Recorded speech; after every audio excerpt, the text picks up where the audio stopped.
Hola a todos quienes están escuchando este nuevo episodio que traigo en mi canal de YouTube N Monse. Hoy tengo un gran invitado que es Iván Poduje. Iván Poduje es arquitecto de la Universidad Católica de Valparaíso, es miembro del Consejo Nacional de Desarrollo Urbano, que es algo bastante importante en estos tiempos y que también tiene relación con lo que vamos a conversar. Y además es profesor de arquitectura de la Universidad de Stanford. Bueno, es columnista de muchas temas de opinión que son importantes también. Y la última que también estuve leyendo y que vamos a conversar sobre ello como relación al tema de hoy.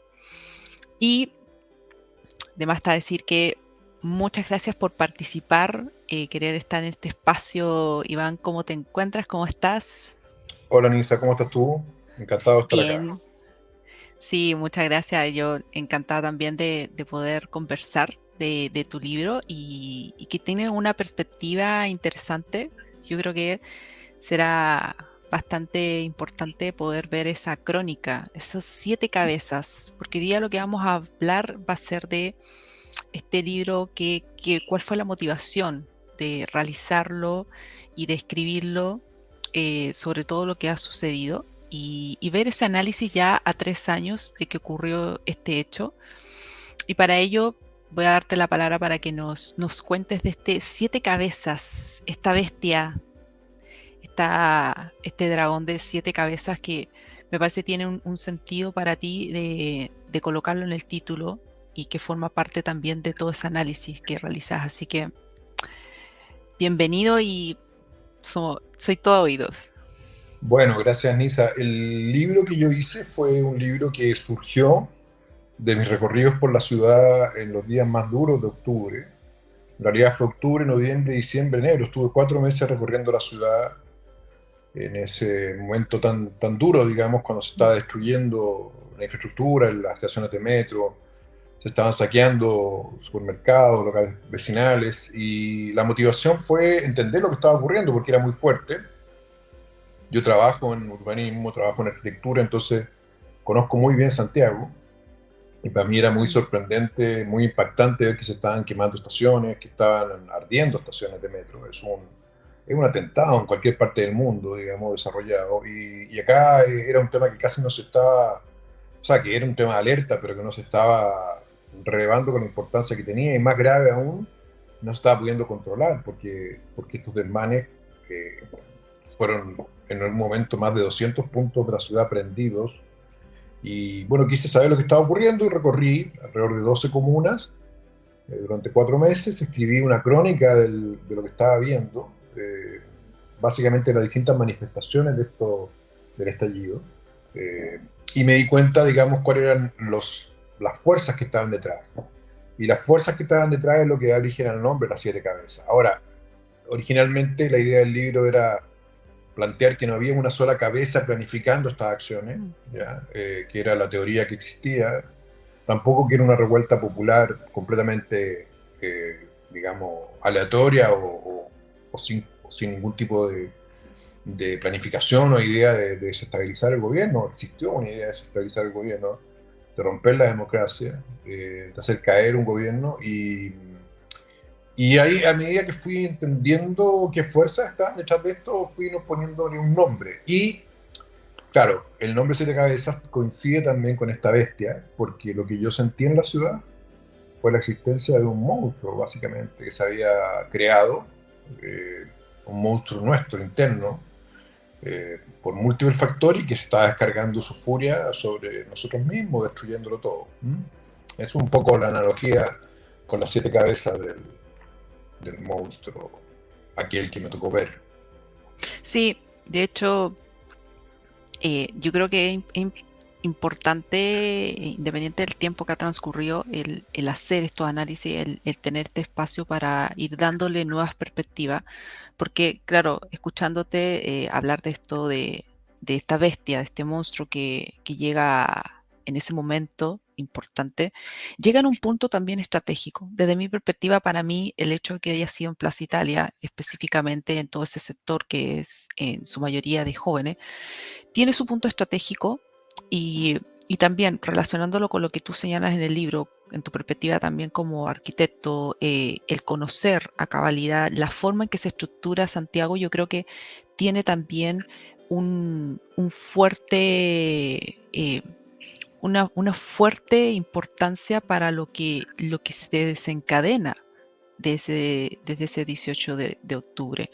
Y específicamente con lo que tú bien señalaste, con esta quema de varias estaciones de metro que suponen al mismo tiempo una planificación, el saqueo, la destrucción del, del país, porque eso después comenzó a desencadenarse en las demás regiones. Sí, Entonces hay ahí un tema importante en cuanto el punto estratégico y cómo se comienza a propagar de una manera muy rápida en ese poco sí, tiempo que sí. desestabiliza automáticamente todo, hasta la economía. ¿Qué opinión te merece ese tema de el punto estratégico? La Sí, zona bueno, cero. mira, que la zona cero parte las evasiones. Esto acuérdate que parte el día 14 de octubre, eh, luego que el día 5 se anunciara, o 4 se anunciara un alza en la tarifa del metro, ¿ya? Del metro de Santiago, que es un sistema que mueve a 2 millones de personas al día. Es el metro, es el segundo metro más grande de Latinoamérica después del de Ciudad de México, pero el más moderno, el que tiene mejor cobertura poblacional, porque nosotros somos mucho más chicos que Ciudad de México. Mm. Entonces, las evasiones parten un día 14 en esta zona cero, que están próximas a los liceos que ya estaban tomados por alumnos radicales, están próximas a las universidades que también están ocupadas por alumnos radicales, y estas evasiones lo que hacen es desestabilizar la ciudad muy rápidamente y van escalando en número hasta que el día 17 se produce un desplazamiento muy masivo de las evasiones a la periferia de la ciudad. Pues la zona cero, ¿cierto? Está en el centro metropolitano de Santiago. Está básicamente en un punto intermedio entre el centro histórico y el distrito financiero de Santiago, que está en la comuna de Las Condes. Entonces, claro, tiene importancia estratégica y simbólica, porque es un lugar donde pasan todas las rutas, es un lugar muy central, pero el problema se produce cuando esas evasiones se desplazan hacia las periferias, que son periferias que son mucho más violentas históricamente, que tienen un problema de violencia crónica, de control de narcotráfico, de control de bandas. Entonces, cuando eso ocurre, las evasiones son más violentas y el día 18 se producen en la tarde 3 ataques coordinados al metro, ¿cierto? 3 estaciones, dos que van hacia... Mira, las estaciones que se atacan son las estaciones que comunican las comunas más pobladas de Santiago, que eran Maipú, La Florida y Puente Alto. Entonces, básicamente esos primeros ataques, que son 3 estaciones claramente planificadas, genera un efecto en cadena o dominó, ¿cierto? Que empieza a atacar más estaciones. Ese día se destruyen 7 y se dañan alrededor de 20, y al otro día se destruyen otras 4 estaciones y finalmente terminamos con, ¿cierto?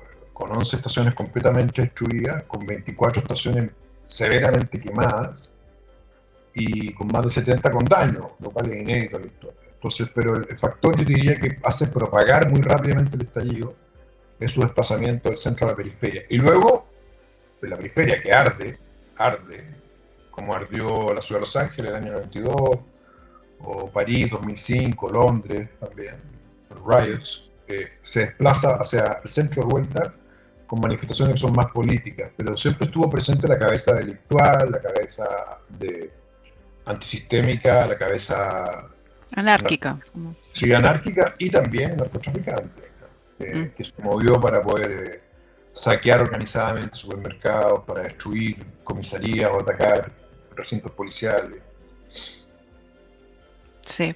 Ahora, no sé si tienes ahí un tema del audio o mejor colocar manos libres para que se pueda escuchar mejor. Se escuchaba como un poco de ruido.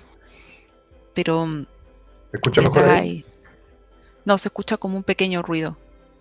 Si puede ser mejor con manos libres, auriculares. Déjame ver, no tengo auriculares acá. Ya, sí, sí, se escucha como un pequeño ruido. Bueno, como bien señalaste, el tema de este estallido, algo que se dejó muy en claro durante mucho tiempo de que era algo espontáneo, resulta ser de que en eso que tú mencionas de quema de metros, hay una parte que expresas y a mí me gustaría como profundizar en torno a lo que fue el Transantiago, porque haces alusión a decisiones mal hechas que agudizan esa segregación, esa forma en que está distribuido también las líneas que conectan con las comunas más pobladas, porque aquí tú haces mención de una división de Santiago, que para de la cual tú dices, bueno, está dividido en dos partes. Por un lado está lo que es la elite, la parte de la zona alta, en donde muchos no conocen realmente los efectos, la realidad que vive los demás capitalinos, que sería el otro Santiago. Entonces, frente a ello me parece importante también, porque tú como conocedor de todo Santiago, la forma en que se conecta, creo que eso también tiene que ver con esta delimitación, esto de esta zona de la Plaza Italia hacia arriba y de Plaza Italia hacia abajo, en cuanto al fenómeno de cómo comprender esta situación, de cómo ver cuál es la realidad que impera en ese momento y por la cual también resultó ser la excusa perfecta para poder masificar esto, en hablar de este descontento social, donde mucha gente se manifiesta, ¿cierto? En un momento que reúnen a miles de chilenos y que comienza después a mermar, porque eso yo lo puedo ver, de que yo también viví en Plaza Italia y uno comienza a ver un fenómeno diverso a medida que transcurren los días. Entonces empiezas a ver una serie de arengas, una serie de panfletos que claramente, como tú dices, va alejando el fenómeno de que supone un tema de descontento social y comienza a ver tema netamente político. Sí, bueno, eso es muy importante. No sé si me escuchas mejor. No, si se escucha un pequeño ruido, pero ¿Es continuemos. superable? ¿Es superable? Sí, es superable. Superable. Ya. Santiago tiene 40 municipios, ¿ya? O Mm, 37 si tú quieres ser más preciso. Eh, y tiene 6 de esos 37 municipios conforman la zona más rica de la ciudad o de mayores ingresos, que se ubica en el sector oeste. Y ahí es donde vive la elite de Chile, no solo de Santiago. Entonces, lo que hizo y ahí están los empleos, además, como ocurre en todas las ciudades del mundo, los empleos se tienden a concentrar en los centros y en las zonas más ricas, ¿ya? Son los distritos financieros. Entonces, lo que hizo el Transantiago, por su mala planificación, que fue una reforma al sistema de transporte muy mal hecha, es que alargó los tiempos de viaje y perjudicó la calidad del viaje entre las periferias y estas 6 comunas que concentran los empleos, los servicios y además los sectores de mayores ingresos. Y eso fue por varios años. Todavía tiene problemas, ya mucho menos, pero al menos 5 años duplicó los tiempos de viaje de las personas, afectó severamente la calidad de vida de los trabajadores y de los sectores populares o de clase media, generó mucha indignación de las personas contra el Estado.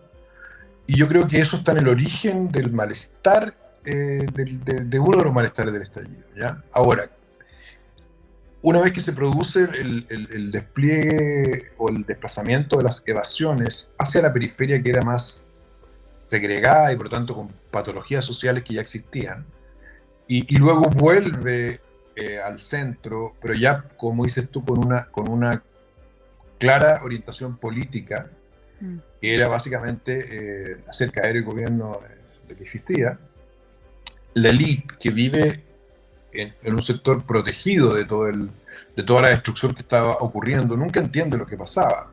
Y por lo tanto lo empieza a idealizar, sobre todo de la izquierda, considerando que era una revuelta popular, que era pacífica, o que la rabia era solo descontento y no había acciones básicamente de desestabilización política o criminales o de narcotraficantes. Entonces hubo una idealización muy fuerte de la violencia y además de eso, una desconexión entre esas élites, esas 6 comunas y el resto de las 31 comunas, que explica también, Misa, por qué los problemas que empezaron a darse en esas comunas, producto del narcotráfico o producto de las bandas o producto de la violencia crónica que tienen algunos barrios por la delincuencia, nunca se vieron desde el sector protegido. Entonces, eso hace también que sea muy difícil de controlar la propagación del estallido. Entonces, yo diría que, claro, hay una desconexión de la ley que sigue hasta hoy día, que la podemos conversar con la Constitución, que es lo que surge como un acuerdo entre las élites para calmar este monstruo, que en realidad no calmó nada. Entonces, pero claramente hay un origen en la segregación que es importante para entender la propagación del estallido y también la idealización del mismo. Sí, de hecho, hay un punto que yo creo que de reflexión y es de lo que precisamente está ocurriendo hoy en día. Vemos todavía dando vuelta a ese acuerdo con una casta política que claramente supone un desconocimiento de lo que fue el 4 de septiembre de este año y de lo que viene más adelante. Porque precisamente una de las posturas, una de las cosas que surge en esta insurrección, en este proceso que culmina este 18 de octubre en el año 2019, fue precisamente por una nueva constitución. Suponiendo de que con la nueva constitución se resolvían estas demandas sociales y que claramente viene esta nueva constitución, viene este texto que se presenta a la ciudadanía, este borrador que uno comienza a analizar y que después llega a ser el texto oficial, y comienza a darse cuenta mucha gente que precisamente lo que fue parte de esos descontentos sociales no estaban en sí contenidos de una forma práctica, de una forma clara para la ciudadanía en ese texto. Y resulta ser que comienza a desencadenarse todos estos fenómenos de las campañas, ¿cierto? Que el presidente pasa a ser jefe de campaña por todo el periodo que tenía que culminar hasta el 4 de septiembre. Y resulta que se produce algo que para ellos era inesperado, precisamente porque daban como ganado el apruebo, pero el tema no terminaba ahí. Y uno sabía que cuando estaba analizando este texto y en el evento que ganara el rechazo, la tarea iba a ser sumamente compleja porque precisamente este gobierno necesitaba ciertos puntos para poder llevar a cabo su programa. Eso lo dijo George Jackson en su momento y que después lo enfatizó Camila Vallejo. Y luego viene todo un tema constante y por la cual agota al tejido social, que es el famoso acuerdo. Llevar al acuerdo e instar a un acuerdo, pero precisamente no participando la ciudadanía, sino que haciéndolo con grupos reducidos. Esta élite que en realidad está completamente fuera, está como en una estratosfera, fuera de la realidad de lo que ocurre en la ciudadanía y comienza a ser ya un tema casi enfermizo. Yo creo que aquí hay un tema de psicológico que también comienza a afectar a la ciudadanía con todo lo que implicó esta insurrección, con lo que implicó el tema económico y lo que lleva hoy en día a seguir intentando, a seguir con el tema del proceso, si es 50%, si es 50 aquí electo y 50 lo determina el Congreso o es 100% electo. La cuestión no es esa para poder debatir y sin embargo tenemos todo descontrolado. Eso es lo que se ve, todo descontrolado y ese punto me parece que es importante porque lleva precisamente todo este tema que nos encontramos hoy en día con lo que surge en octubre del 2019 y con lo que parece ser que viene a ser la solución perfecta, que es cambiar la nueva constitución. Entonces, quisiera saber como tu opinión de todo ese evento que sucede y de este plebiscito que sigue siendo desconocido y sigue también al mismo tiempo tratando de traspasar la propia constitución que es clara en decir que de ganar el rechazo se continúa con la actual constitución.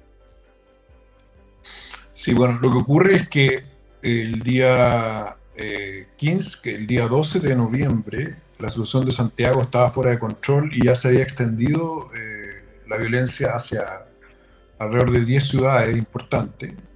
Teníamos ataques a regimiento, teníamos una policía superada, teníamos mucho lumpen en las calles, saqueando, destruyendo. Y además eso que tú llamas insurrección, que yo entiendo que te refiere a, que a la violencia política que ejercen algunas de las cabezas, muy desatadas, y particularmente Mm. estudiantes radicales, grupos, digamos, brigadas urbanas del Partido Comunista, pero eran una parte. ¿Ah? Nosotros calculamos que en Santiago hubo 20.000 personas haciendo desmanes, y de esas aproximadamente 2.000 o 1.500 podían ser calificadas como organización política, pero claro, eran las más planificadas. ¿Qué ocurre? El presidente de la República tiene la opción de dimitir, de renunciar, que es lo que estaban pidiendo los políticos que hablaban en nombre del pueblo, falsamente, Sí. porque eso es lo que hacen muy hábilmente el Frente Amplio, el Partido Comunista y una parte de la izquierda, toman una vocería que nadie les dio y se sientan a negociar con el presidente de entonces y acuerdan que la salida a esta crisis es hacer una nueva constitución, cosa que no tenía nada que ver con las demandas sociales que habían aparecido, que tenían que ver con problemas de seguridad, de salud, de Educación. vivienda, de De educación. educación. O sea que eran demandas sociales muy concretas, y aparece este conejo sacado de un sombrero, que es la Constitución, y el gobierno comete el error de negociar eso y acordar y firmar un pacto para cambiarla, cosa que nadie estaba pidiendo.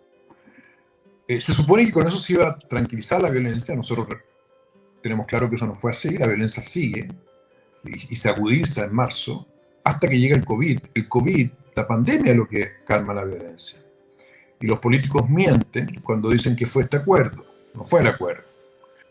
Pero el acuerdo establece este cronograma y, como tú dices, el nuevo gobierno que gana, que era el que había propuesto esta estrategia de salida, esta treta de cambiar la Constitución para hacer su proyecto político institucional, transformar el modelo de Chile, que ha sido muy exitoso, gana la elección y por lo tanto toma como eje de campaña, en vez de gobernar, aprobar este mamarracho, que es como le llamamos nosotros, ¿cierto? Esta porquería de Constitución que hicieron, refundacional, revanchista, mal hecha, distorsionada, delirante en muchos aspectos. Y la gente muy sabiamente la rechaza el 4 de septiembre. Y el gobierno se queda completamente knockout. No se esperaba un resultado tan masivo, pensaban que iban a ganar. Y ahí es donde se produce una segunda negociación inexplicable con la derecha para volver sobre ese proceso constituyente. ¿Ya? ¿Y qué es lo que dices tú?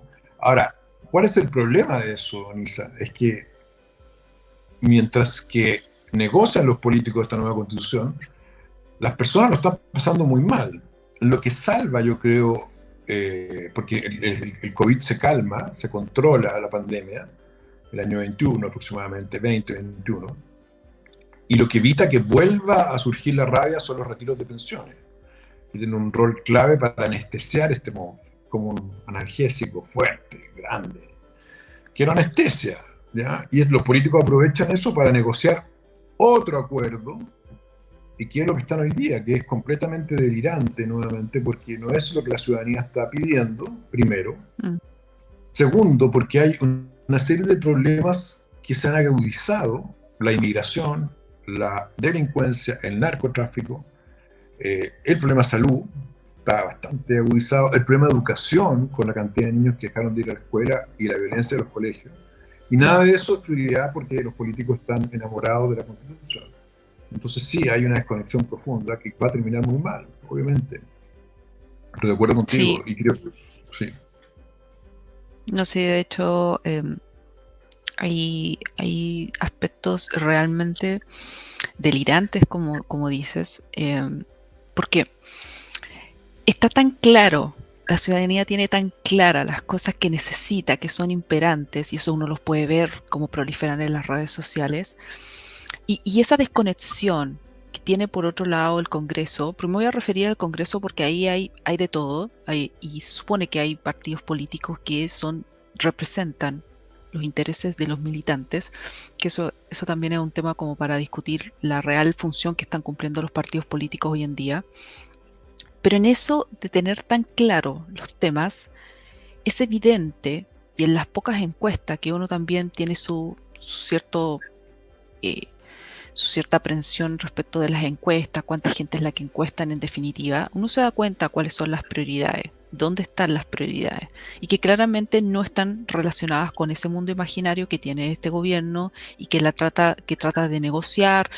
Hay expresidentes también que se involucran en estos temas, fotografías, una serie de gastos en otras cosas, mientras tenemos, como tú bien dices, toda una inmigración, toda una delincuencia desatada que no tan solo va a originar efectos a nivel económico, político, sino que a nivel social, a nivel de psiquis.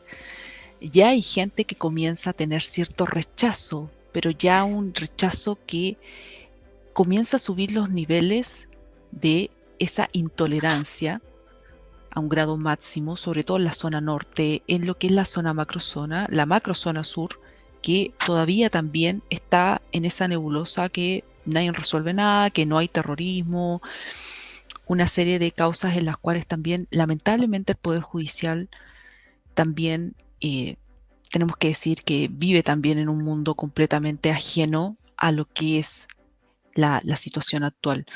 Y en esa desconexión, tú escribiste una columna muy reciente que habla de el embrujo del barrio alto. Y pienso precisamente en todo este fenómeno, en esta irrealidad, en esto de casi una obsesión por someter a estos nuevos acuerdos al país, someter nuevamente, desgastar el ánimo del ciudadano, a tal grado que ya como que la gente comienza hasta incluso a tener un rechazo hacia lo que son los políticos en sí, una falta de credibilidad. Y cuando veo esa columna, llevo también a la reflexión de lo que surge hoy en día, porque para mí sí, efectivamente esa palabra de embrujo calza muy bien lo que tenemos hoy en día, tratar de quitar la atención de ciertos temas poniendo otros dentro que disfracen un poco esta realidad, y bien calza este tema de estar hablando de los acuerdos mientras tenemos en la macrozona sur una serie de atentados, gente que muere. Entonces hay ciertas cosas que comienzan a embrujar, ¿cierto? A disfrazar esta realidad. Y específicamente tú lo apuntas al barrio alto, en la zona de Santiago, que es donde precisamente ocurre todo estos fenómenos y siguen ocurriendo. En menor medida podemos decir en regiones, pero lamentablemente tenemos ese concepto como muy de capital, de hablar de la capital, como que es lo que ocurre en el resto de Chile. Pero lamentablemente Santiago tiene muchos temas conectados que funcionan a nivel nacional, y claramente que hay una desconexión, hay algo enfermizo que se está viviendo hoy en día y de la cual, como tú también lo señalas, y es también lo que creo, que no va a terminar bien. De hecho, no está desencadenándose bien. Desde el inicio de este año se agudizan cada vez más ciertos temas, y sin embargo nos damos cuenta de que hay dinero para otras cosas, pero no para lo que realmente necesitamos. Entonces, en esa columna me gustaría ahí que pudiéramos profundizar eso que tú hablas del embrujo con lo que está viviendo ahora el país, y específicamente en Santiago. Ya, mira, Chile tiene 20 millones de habitantes, ya con la inmigración, digamos 20. Aproximadamente de esos 20, casi 2 millones son inmigrantes, un 10%, que ya está entre los países con índices más altos de la región. Pero, y se distribuye, ¿cierto?, en 15 regiones, un país muy largo, pero todas las decisiones relevantes en política, en economía, en medios, en cultura, se toman en las 6 comunas que comenté al principio, que son las comunas que conforman el área rica de la ciudad, porque ahí viven todas las personas que toman decisiones relevantes. Y como Chile es un país muy centralizado, todo el capital humano relevante, todo el capital humano avanzado que se llama, salvo excepciones en Valdivia, en Concepción, está en Santiago. Entonces eso hace que, por ejemplo, la macrozona sur, que es lo que dices tú, que son 4 regiones del país, donde viven 2 millones de personas, donde hay 900.000 personas en comunas que están recibiendo ataques terroristas continuos, 59 en particular, donde se están quemando escuelas, se están quemando iglesias, se están asesinando personas, no sea tema en Santiago. O sea, se habla así del conflicto de la macrozona sur, pero la lejanía física, geográfica y también emocional con ese problema hace que finalmente la clase política no lo resuelva, ¿ya? Y tú tienes hoy día un terrorismo desatado, y por el norte tienes el ingreso de 3 carteles de crimen organizado, 2 mexicanos y 1 colombiano, que tampoco es tema en Santiago. Entonces, igual que la orquesta del Titanic. ¿Te fijas? ¿Tuviste la película Titanic? Sí, sí, es Bueno, exactamente igual. está tocando su sinfonía muy elegante Sí. mientras el barco se hunde, y eso tiene que ver con la desconexión, porque la elite chilena es muy endogámica, es muy pequeña y está muy circunscrita al mismo espacio de colegios, de espacios de encuentro. Entonces sale muy poco a otras comunas. Entonces el embrujo del barrio alto es ese efecto que genera la sensación de que, claro, hay otros problemas sociales, pero que la principal prioridad es la Constitución, porque no hay problemas de inmigración descontrolada en el barrio alto, no hay secuestros, no hay ejecuciones, no hay actos terroristas, no se queman iglesias, no se queman estaciones de metro. Entonces, el hecho que no ocurra eso acá en esta ciudad protegida hace que tú no, desde el punto de vista de la élite que controlan el poder, no dimensiones en su real magnitud el problema. Ese es el embrujo, ¿ya?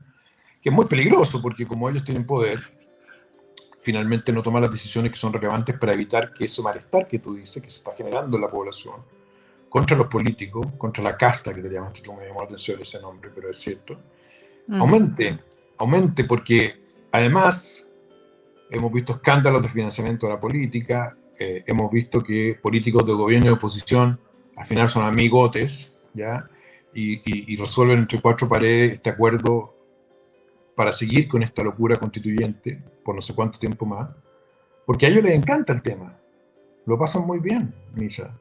Y además porque es mucho más fácil que resolver las verdaderas urgencias sociales que existen. Y eso va a terminar mal, porque tú comprendes que si nosotros tenemos 3 carteles que están entrando por el norte, ya tenemos 4 regiones del norte comprometidas desde el punto de vista de la seguridad del Estado, ya por el crimen organizado, y tenemos 4 regiones del sur con terrorismo, y tenemos 10 comunas de Santiago con presencia narco fuerte, y con colegios blindados, y todo eso no se percibe en esta ciudad protegida. Bueno, eso va a reventar de nuevo. Entonces la pregunta es ¿cuándo va a reventar y cómo va a reventar? Y lo que estamos viendo son pequeños destellos en ISA. Por ejemplo, enfrentamientos entre civiles, muchos. Enfrentamientos entre comerciantes ambulantes, a palos. Aumento de los asesinatos, los homicidios han aumentado en todas las regiones. 60%, 100% en un año. Entonces, claro, tenemos una ciudad que, una ciudad que está transformando más insegura, salvo en esta zona de confort, donde se vive este mundo mágico, digamos. Es muy impresionante. Sí, de hecho, en este mundo mágico, claro, las prioridades son otras y Sí, lamentablemente también la prensa cumple su función, cumple la función de decir qué es lo que debe ser prioridad y debe ser lo imperante. Y también si hay algún tema que claramente sea de la oposición, sea de ciertos personajes que han aparecido haciendo ruido a lo que a ellos no les gusta, ese es tema, eso es noticia. Entonces, la gente comienza a verse también en esto de decir, bueno, hasta qué punto las noticias en realidad me están aportando lo que yo necesito cuando yo estoy viendo la realidad, y es esta.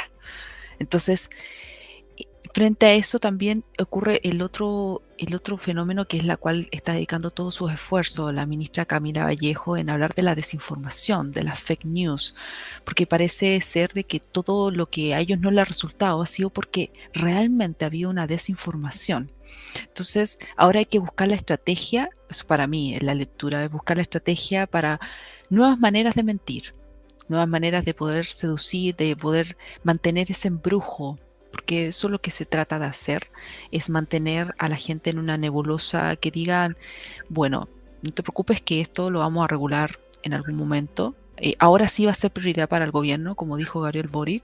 Ahora sí es prioridad la educación, siendo de que dentro de todo su historial como niño revolucionario, ¿cierto? En las universidades siempre era el tema de la educación, pero parece ser que en definitiva eso se transforma, eso cambia cuando se encuentra frente a esta forma de poder llevar a cabo todo lo que él quiere. Para mí es sí, también considero de que los políticos hoy en día disfrutan llevar a cabo todas estas negociaciones, estas tomas de fotografías, ¿cierto? Riéndose, celebrando el triunfo del presidente de la Cámara de Diputados. Cuestiones tan nimias, pero que para ellos son de trasfondo, o sea, tienen una connotación importante que Milosevic esté ahí presidiendo, siendo de que nosotros tenemos otras prioridades. Y hay también un disfrute del gobierno de ver en qué gastamos todo el dinero, a quiénes tenemos, qué cargos creamos, qué estatuas vamos a poner en ciertos lugares, qué charlas, qué gastos voy a ir a hacer, algún tour, alguna gira en algún lado. Y ahí es donde comienza a haber también en las redes sociales esta reflexión de decir, bueno, en realidad todo lo que estamos viviendo es porque no hay dinero, es porque realmente el Estado no tiene dinero, no hay para poder mejorar ciertas cosas o para bajar los precios. Entonces, ahí comienza esa lógica de que la cual la gente está despertando. Para mí está despertando todo esto, que para Camila Vallejo puede ser desinformación, ¿cierto? Lo que estamos haciendo ahora quizás es desinformación para ella. Entonces, eh, veo en todas esas situaciones que también se origina un nuevo fenómeno que no sé, ahí voy a preguntar tu opinión ante eso. Nacen nuevas figuras, nuevos personajes también en todo esto, eh, que tú también tienes como tu duda de hasta qué punto, bueno, cuando sean electos, realmente van a tomar estas demandas o va a ser tanto el poder, el hacer esta política sucia, que finalmente tú terminas decepcionándote. Pero han aparecido muchos personajes, muchas personas importantes que comienzan a tomar preponderancia en las redes sociales y tú te preguntas, bueno, ¿qué hay detrás de eso? Porque eso también es como para poder a reflexión. No sé qué opinión te merece eso. Bueno, partamos por el ministro Vallejo y su tesis de la fake news. Sí. El gobierno está convencido, y la izquierda, de que el plebiscito se perdió porque los que estábamos en la campaña del rechazo inventamos cosas que no eran Mm, reales, falseamos noticias, y en el fondo que toda la gente que votó por el rechazo, que son 8 millones, son todos unos huevones, perdón el chilenismo, o sea, unos imbéciles, sí. que creyeron estas noticias. Bueno, por supuesto que eso es mentira. Y lo que está tratando de hacer Vallejo es instalar verdades oficiales y tratar de censurar opiniones críticas. Pues está jodida, porque están las redes sociales, como dijiste tú. Mm, Para que tengas una idea, no sé, uno de los personajes que ha aparecido producto de esta desconexión de la élite con la ciudadanía es Franco Parisi. Franco Parisi es un candidato a la presidencia de Chile que salió cuarto en la última elección sin haber venido al país a hacer campaña. Le ganó a candidatos que hicieron un despliegue de campaña por todo el país, con voceros, con millones de pesos, a través de un programa de YouTube que se llama Bad Boys, donde él habla con 3 personas más de cómo resolver los problemas cotidianos de la gente. Y así, con eso, con un YouTube como el tuyo, que se llama Bad Boys, salió cuarto en la elección presidencial, sin hacer campaña.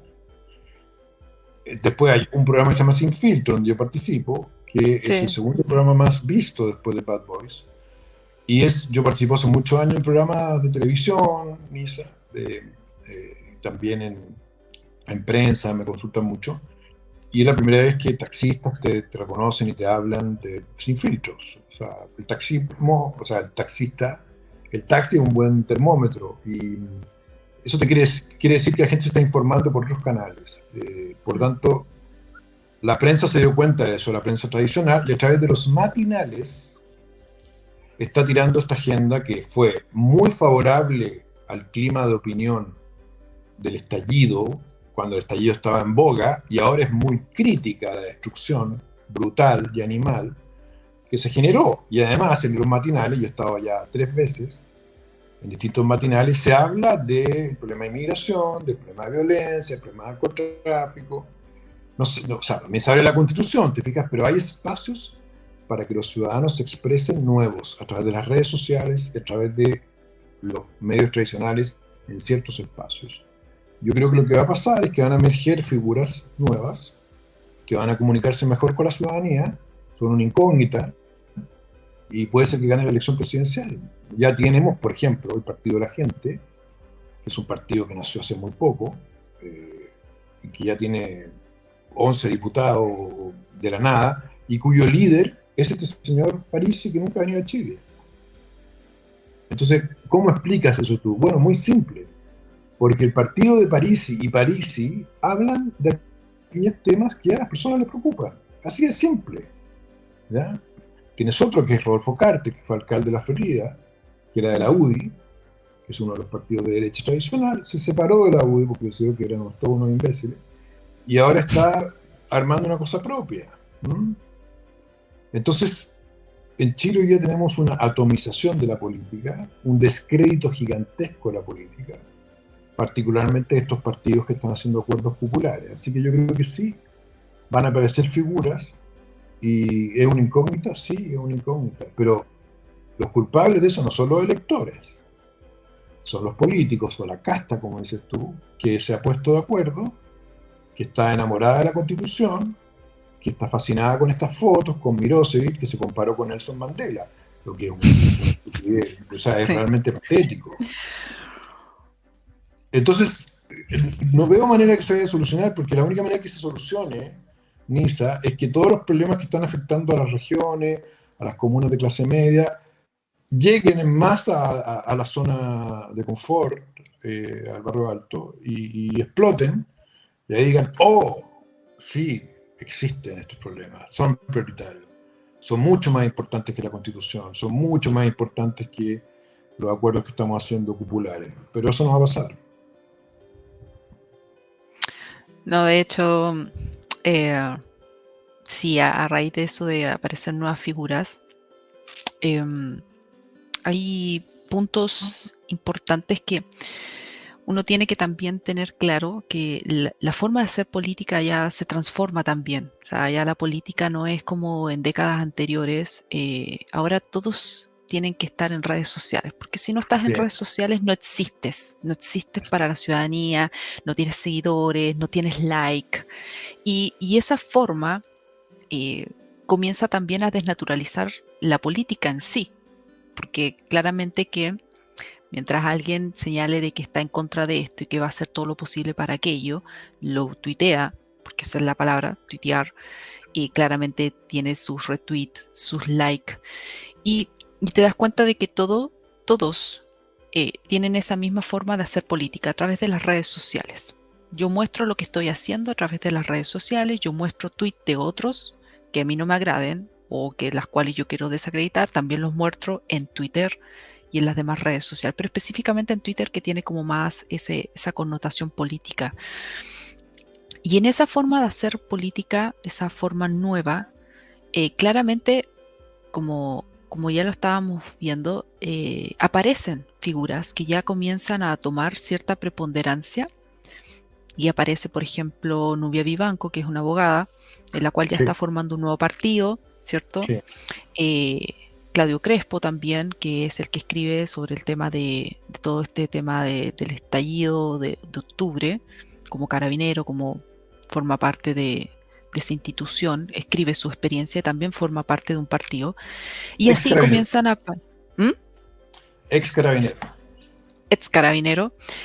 Y así también aparecen otros que también son entre abogados y de otras profesiones que comienzan a formar nuevos partidos, nuevos movimientos para poder ser el día de mañana y estar como como nosotros lo hemos leído, más conectados con la ciudadanía, porque ya Sí, estos partidos ya no dicen lo mismo. Aparecen personas que supuestamente son, por ejemplo, el Partido de la Gente, como Gaspar Rivas, de una forma muy desaforada, violenta en comunicarse, en expresar sus ideas, y eso inmediatamente aparece en redes sociales, en cosa de segundos. Un video donde ataca a cierta persona y los tweets, y todo eso se propaga de una manera impresionante. Entonces, sí, sí, la forma de cómo se está haciendo esta política y cómo se habla de la información fluye de una manera impresionante. O sea, también hay mucha gente que está cada vez haciendo más este tema como de trabajo virtual. O sea, hacer su propio canal y hablar de sus temas hasta que YouTube lo censure, porque eso también tiene su límite. Y la gente está buscando esas formas. Además que son espacios donde te permite poder ampliar tu conocimiento que no te muestra lamentablemente la televisión. Entonces ya hay ciertas partes que los medios masivos tradicionales no cumplen, ya no cumplen para la gente. Y en eso claramente que las redes sociales surten un efecto importante. Pero a mí me trae cuidado eh, la forma de hacer política, porque al mismo tiempo también deja entrever de forma muy escandalosa la incompetencia, la poca preparación que hay para gente que hoy en día está cumpliendo un cargo en la moneda. ah, bueno, eso es un desastre. No, Nisa, eso es un desastre.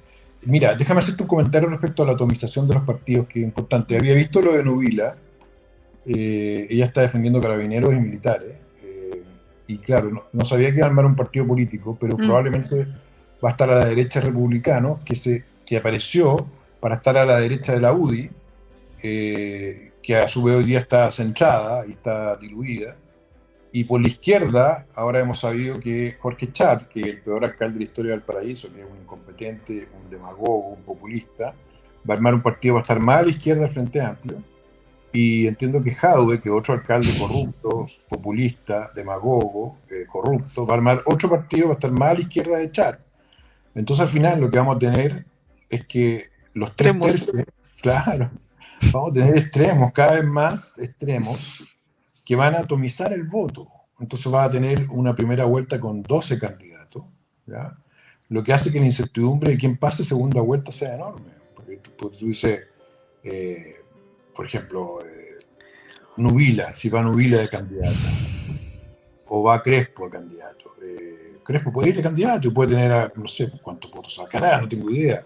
O Eh, Francisco Muñoz, de Team o Francisco, Patriota.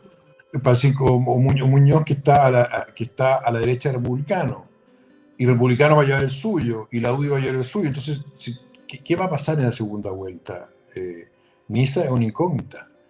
Yo pienso que las personas son más moderadas para votar. Entonces, si bien puede que estos nichos nuevos tengan un voto duro, 3-4%, el grueso de la población quiere estabilidad y quiere que alguien le resuelva sus problemas. Entonces va a votar por la persona que dé más credibilidad para resolver sus problemas, no solo de seguridad, no solo de pensiones o de salud, sino que de todos.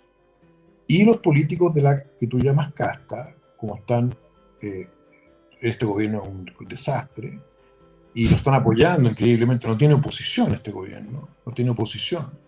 La oposición Mm. son amigos de ellos o los perdonan las cosas. Entonces, claro, le da espacio a que aparezcan grupos que hacen oposición y que finalmente van a hacer que tengamos una balcanización de la política, como dicen algunos expertos.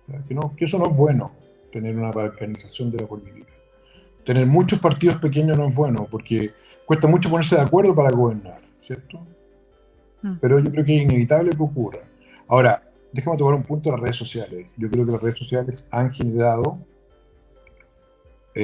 una oportunidad a las personas para informarse de aquellas cosas que les gustan, para confirmar sus aprensiones o sus ideas, ¿ya? Eh, y han posicionado a nuevas figuras, sin duda, sin duda. Pero nadie sabe muy bien qué va a pasar en la elección. Yo creo que va a haber muchas sorpresas, ¿ya? Va a haber muchas sorpresas. Y yo espero que le vaya muy mal a este gobierno en la elección que viene. Y, pero yo no diría que si yo tengo un candidato, por ejemplo, que me represente, no. Y Mm. ¿quién podría ganar? No tengo la menor idea hoy día. Estamos todo muy inestable, Nisa, como el país. Muy inestable. Sí, de hecho yo creo que antes de que fuera este plebiscito del 4 de septiembre, yo creo que se produjo una división importante de Chile. Yo creo que con el tema de este plebiscito de entrada, del apruebo, el rechazo, de la entrada a las ideologías de una forma imperante, han producido una división. Y en esa división uno lo puede ver con las políticas que toman estos mismos políticos. Desde mi perspectiva, para mí es como dar preponderancia de forma muy elevada a ciertos puntos, entonces llega una organización social o comienza a formarse un grupo de personas, a organizarse para precisamente estar en contra de esta forma que se ha tratado de regular y comienzan a decir, bueno, vamos a darle preponderancia entonces a este punto. Entonces comienzan a irse a extremos Sí, completamente y finalmente no van a las formas de solucionar correctamente. Porque el hecho, por ejemplo, y eso uno lo pone cuando uno estudia derecho penal, cuando a uno le señalaban de que el femicidio se iba a tipificar como un delito y que iba a tener una pena mayor, había un efecto adverso que iba a tener eso, que era precisamente considerar que la vida de la mujer era mucho más valiosa que la de un hombre. Siento que la pena era, el tipo delictual era el mismo, pero por el hecho de ser una mujer, la cual se le da muerte al respecto de un hombre, su pena iba a ser mayor. Entonces, en eso es como un ejemplo para ver la forma en que hoy en día se lleva a cabo la política. Empezamos a regular una cierta situación, por, el tema, por ejemplo, con el tema de la inmigración o con lo que ocurre con el tema de que a todo esto de la inmigración algunos consideran que es un derecho, no hay persona inmigrante ilegal. Entonces comienza a haber este tema de darle preponderancia al ilegal o en el caso de la mujer, darle todas estas cuotas paritarias y comenzamos a darle fuerte a este tema. Entonces se comienza a generar ineludiblemente, yo creo que ahí puedes tú señalarme si estás de acuerdo, comienza a generarse la fuerza contraria. Es lo mismo que ocurre con el tema de todas estas puertas giratorias para todos estos víctimas del estallido social que terminaron con firmas cada 15 días, ninguno en cárcel cumpliendo las penas por hechos delictuales, pero sí carabineros, sí más de 300 carabineros, más de 2 años con prisión preventiva como tuvo Javiera Navarrete, y te das cuenta que comienza a originarse un nuevo efecto, que es organizar a la gente que va en pro de los carabineros. sí, claro. ¿Te fijas? Entonces Sí, claro. comienza a irse hacia lados y no van hacia lo que necesita la ciudadanía en sí y por la cual son extremos. Hay extremos que no necesariamente te resuelven, porque el hecho de yo decir, bueno, entonces quien mate a carabineros va a tener una pena mayor que alguien civil, llego al mismo efecto. Es un círculo vicioso. Decir, bueno, entonces la vida de él, por el hecho de ser de la institución y todo eso vale mucho más que la de un civil, siendo que el tipo delictual es el mismo. Ese es como el ejemplo. Y eso preocupa. Cuando veo en redes sociales, cuando uno ve en tweet que están formando organización o que están en contra de esto o que vamos a marchar o que vamos a regular ciertas situaciones, tú te empiezas a preocupar porque dices, eso inevitablemente tiene un efecto adverso, con posterioridad a largo plazo, probablemente a corto plazo, pero tiene un efecto importante. ¿Qué, Bueno, qué? mira, sí, absolutamente. Creo que eh, tú tienes toda razón respecto a que en el tema carabineros versus delincuentes del estallido hubo un trato diferenciado que se sigue hasta hoy. Ha habido mucho castigo en la institución y por eso mismo eso se ha reflejado en una desafección de las policías, en un aumento de la licencia, en una sensación de que pagan todos los costos y no perciben ningún beneficio, que les tiran el muerto. Entonces, claro, se va generando de parte de la familia de ellos Mm. o de ellos mismos y de sus redes, este grupo de apoyo carabinero que va tomando caricias más, pero que es sin desmerecer su agenda, que me parece legítima, es lo que dices tú, que se va especializando en algo muy, muy detallado y que se extrema. pero lo que tú requieres es solucionar los problemas sociales más apremiantes, que la seguridad es uno, no se resuelve solo con un carabinero, lo hemos visto, Mm. es una medida importante, pero hay otras medidas importantes, pero está el tema de la salud, de la educación, del empleo, ni siquiera estamos con una recesión, ¿no?, hoy día en Chile, y vamos a estar el próximo año en recesión, eso va a aumentar el desempleo, van a bajar los ingresos, y vamos a tener molestia real de las personas, pues. Llegar a fin de mes va a ser más difícil. Y tú necesitas políticos que hablen en ese código. No es posible que se hable en un código, digamos, de casta, y haya tanta indolencia. Y además, otra cosa, Nisa, que tú no sé si has visto, el Congreso es la institución peor evaluada. Los partidos políticos están muy mal evaluados. Y pese a todo, ellos siguen en su misma lógica, ¿no? Como que no reaccionan. Yo le llamo el efecto Calígula, eso, en una otra columna que escribí, que cuando se Mm. produce la decadencia del Imperio Romano, estos tipos están tan ajenados entre ellos, que no se dan cuenta de que lo que estaban haciendo eran perversiones y locuras, porque estaban todo el día entre pares, entonces se van enajenando cada vez más. Y yo creo que la clase política tradicional está enajenada, digamos, obsesionada con cuestiones que no son relevantes, y está descuidando cuestiones que son relevantes para la población y que si no se resuelven van a generar un malestar mucho más serio y real y va a reventar mal. La inmigración va a ser lo primero. Lo primero, está generando un problema severo.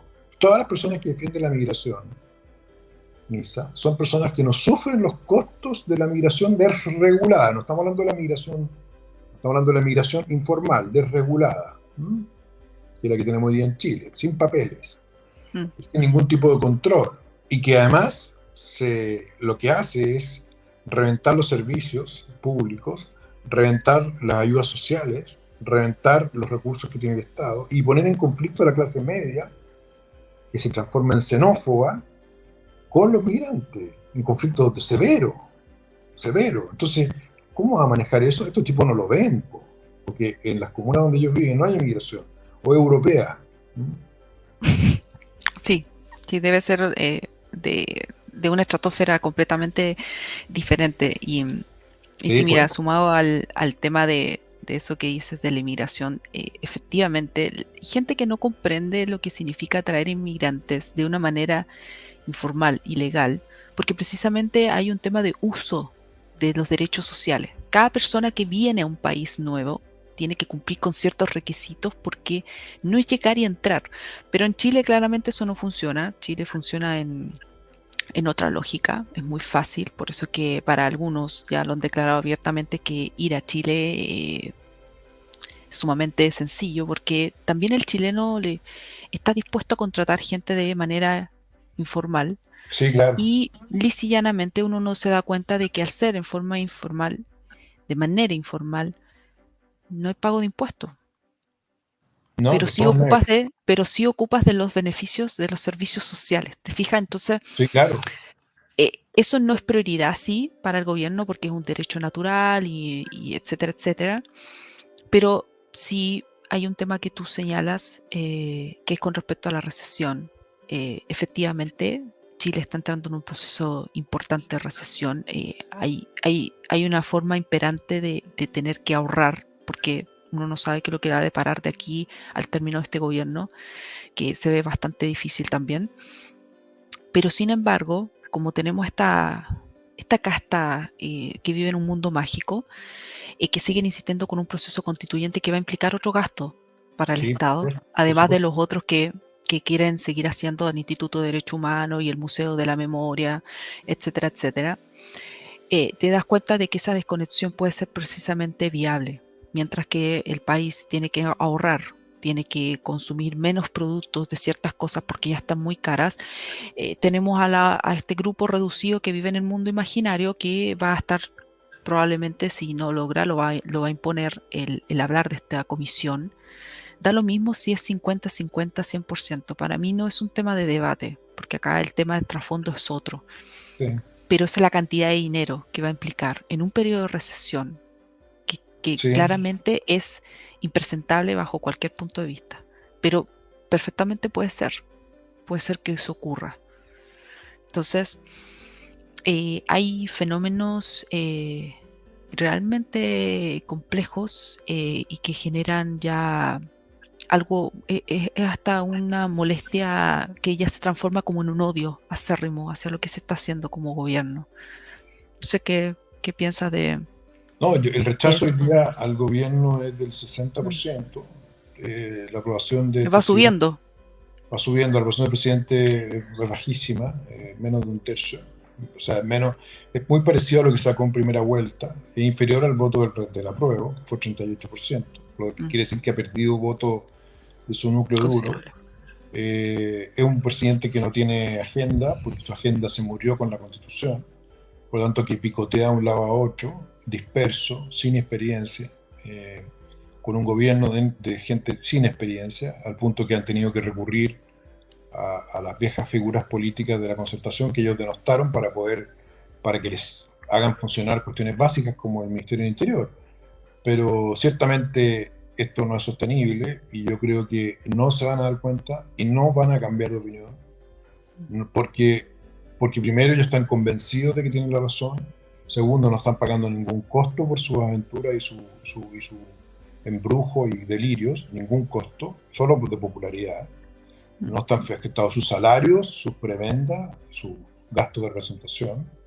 Mientras los chilenos tenemos que ver cómo llegamos a fin de mes, estos tipos tienen su salario asegurado, hacen chanchullos con las platas, como vimos estos vales de benzina, no sé si viste, Nisa, estos sí. rectales. Y las llamadas telefónicas. Claro, y un senador que arrienda la oficina a un palo blanco y no lo ocupa, y da una entrevista impresentable que es Kulko, que digamos que es de Bópoli, que es un partido además que se supone que viene Ujú. a renovar la política, entonces tiene las mismas prácticas, y eso las personas lo ven y dicen, chucha, este huevón, perdona, mira, con la plata mía y de todos nosotros se está haciendo estos recortes, mientras que yo apenas puedo llegar a fin de mes, y eso a cualquier persona le molesta, pues.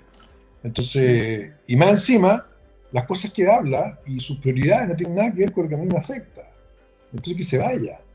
Eso va a pasar. Y le preguntas quién va a llegar. Esa es la duda hoy día, Nisa. Yo creo que no tengo idea quién va a ser. ¿Ya? ¿Quiénes van a liderar la próxima administración? No tengo idea. Eh, Veo una incógnita. No sé si tú tenías alguna idea. No, no, más que nada de lo que uno ve en redes sociales, gente que coloca fotografía de Teresa Marinovich como futura presidenta, Gonzalo La Carrera, No, pero más pero ellos, allá, yo conozco a la Teresa, he estado con ella en el programa, pero ella es un voto duro, de derecha, de la carrera más duro. ¿Te fijas? Pero en el fondo, acá la cosa es muy simple para mí. Chile siempre se movió en tres tercios, centro, derecha, izquierda. Si tú la derecha la partes en cinco, cada uno va a tener en el fondo un 6%.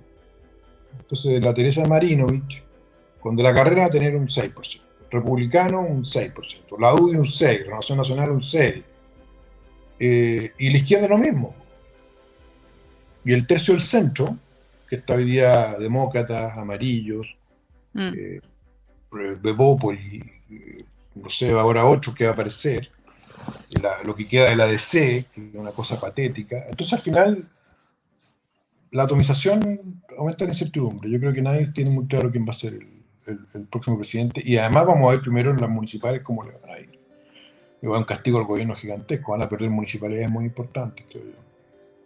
bueno, ojalá, porque en realidad Sí, que con los que tienen de su partido, las ciudades se puede notar en la misma región, en las ciudades, cómo se han transformado. O sea, no puede ser que Valparaíso, siendo un patrimonio de la humanidad, esté en esas condiciones deplorables, pero sí sí, el alcalde va a solucionar, ¿cierto? Pintando un poquito, porque se cansa pintando las fachadas, como que esa es una solución, o poniendo es un pastitos en bruto, ciertos lados, sí, es un claro. bruto.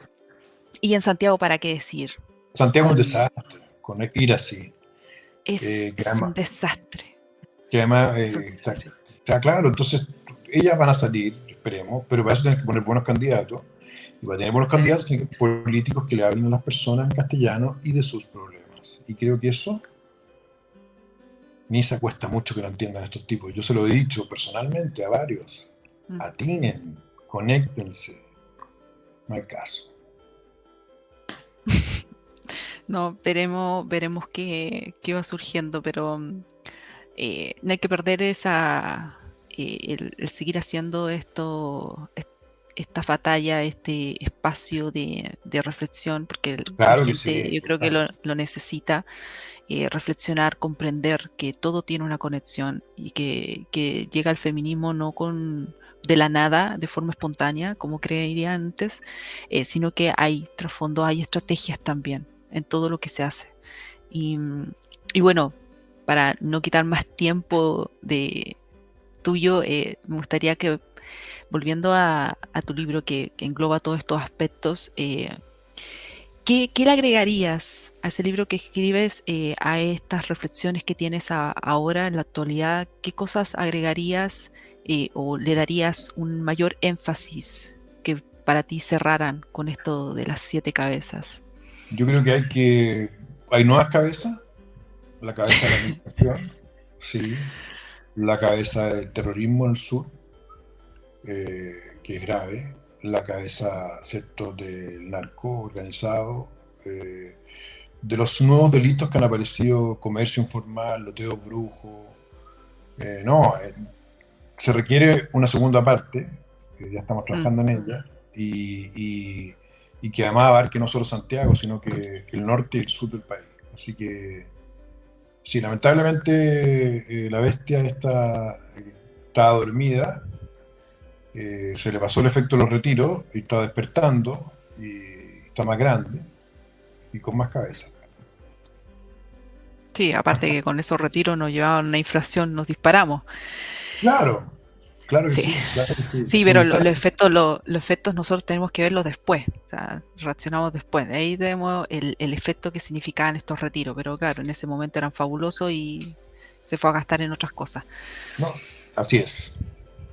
Sí, muchas gracias, Iván. Yo voy a dejar en el link de la descripción de este video, donde pueden encontrar el libro de Iván Podujé, Siete Está Cabezas. agotado, Elisa, se agotó. Ah, está agotado.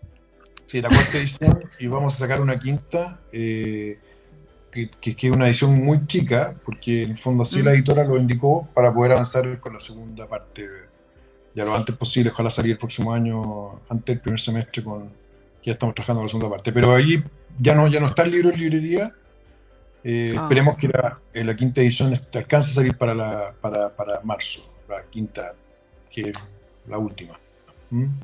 Bueno, entonces tendré que después actualizar el link No, de la pero dame, descripción de este dame, video. dame, porque me quedan 4 ejemplares de mi, Ah. de mi stock privado. Tú lo tienes el libro, ¿no?